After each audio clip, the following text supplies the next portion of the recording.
বিদ্যালয় যেখানে শিশুদের নিরাপত্তা ও ভবিষ্যৎ গঠনের অন্যতম আশ্রয়স্থল, সেখানেই এমন গুরুতর অভিযোগ ঘিরে তীব্র চাঞ্চল্য। শিক্ষা প্রতিষ্ঠানের অন্দরে নাবালিকাদের ওপর নিপীড়নের অভিযোগ সমাজকে নাড়া দিয়েছে। এই ঘটনায় প্রশাসনিক মহলেও শুরু হয়েছে তৎপরতা। ঝাড়গ্রামের মানিকপাড়া এলাকায় মানিকপাড়া হাইস্কুলকে কেন্দ্র করে চাঞ্চল্য ছড়িয়েছে। অভিযোগ, বিদ্যালয়ের ম্যানেজিং কমিটির সভাপতি অমল কুমার দাস বিদ্যালয় চত্বরে দুই নাবালিকাকে শ্লীলতাহানি করেছেন। ঘটনার পর দুই নাবালিকার পরিবারের পক্ষ থেকে প্রথমে মানিকপাড়া ফাঁড়িতে এবং পরে রবিবার বিকেলে ঝাড়গ্রাম থানায় লিখিত অভিযোগ দায়ের করা হয়। অভিযোগ পাওয়ার সঙ্গে সঙ্গে ঝাড়গ্রাম থানার পুলিশ তৎপর হয়ে দুই নাবালিকাকে ঝাড়গ্রাম জেলা হাসপাতালে মেডিকেল পরীক্ষার জন্য নিয়ে যায়। এদিকে অভিযোগ ওঠার পর থেকেই অভিযুক্ত ম্যানেজিং কমিটির সভাপতি পলাতক বলে পুলিশ সূত্রে খবর। ঘটনার তদন্ত শুরু করেছে ঝাড়গ্রাম থানা। অভিযুক্তের খোঁজে তল্লাশি চালানো হচ্ছে বলে জানিয়েছে পুলিশ।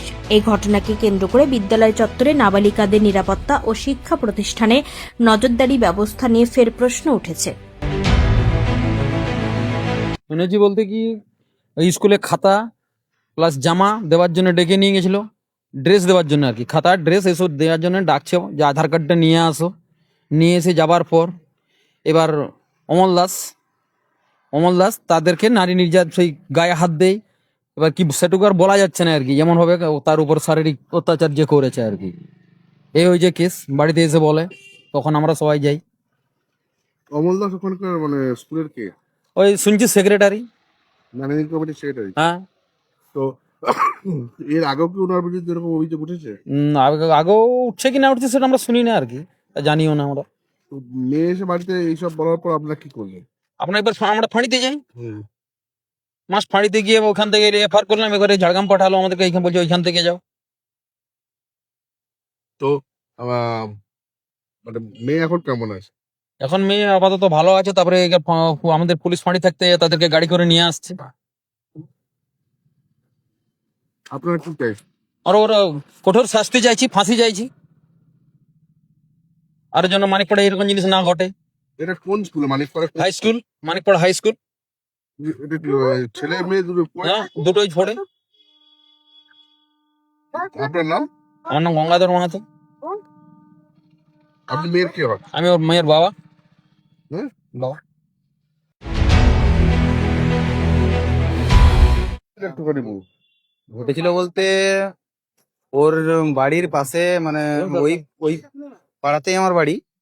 তো রাত্রেবেলা নাগাদ একটা অডিও পাই, মানে ভাইরাল অডিও, যেটা ভাইরাল হয়েছে। ওই অডিওর মাধ্যমে জানতে পারি যে এই ব্যাপার হয়েছে। দিয়ে তারপরে সকালে সম্পূর্ণ ব্যাপারটা জানতে পারি যে আমাদের পাড়ারই দুটো বোনকে ওই যে ইয়ে ছিল, পরিচালন সমিতির যে সভাপতি ছিল, উনি ফোন করে ডাকে ড্রেস এবং খাতা দেওয়ার জন্য।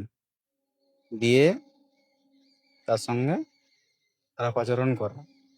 আর এমনি আপনার কোন স্কুলের ঘটনা এটা? এটা মানিকপাড়া হাই স্কুল উচ্চ মাধ্যমিক। আর যাদের সঙ্গে ঘটনা ঘটে তারা কোনখানে? ওদের বাড়ি হচ্ছে, মানে আমার বাড়ি হচ্ছে কুসুমঘাটিতে, মেয়েগুলোর বাড়িও কুসুমঘাটিতে। কুসুমঘাটি, মানিকপাড়া, ঝাড়গ্রাম।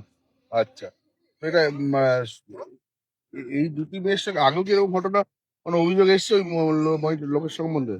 এখন শোনা যাচ্ছে যে ওই অমল অমল অমল দাসের বিরুদ্ধে এর আগেও কিছু কিছু শোনা যাচ্ছে। আর এর আগেও অনেক মেয়ের সঙ্গে এরকম করেছে, এরকমটা শোনা যাচ্ছে। যাদের সঙ্গে ঘটনা ঘটেছে তারা কোন ক্লাসে পড়ে? তারা পড়ে 9। 9-এর মেয়ে। নাবালিকা মেয়ে, এখনো ওই 16 বছর মতন বয়স। কতদিন আগে ঘটনা ঘটেছে বলে? আগামীকাল। না মানে এই ওদের সঙ্গে এই দুর্ব্যবহার কতদিন আগে করেছে? গতকালকেই হয়েছে। গতকালই করেছে। আপনার নাম? নয়ন মাহাতো।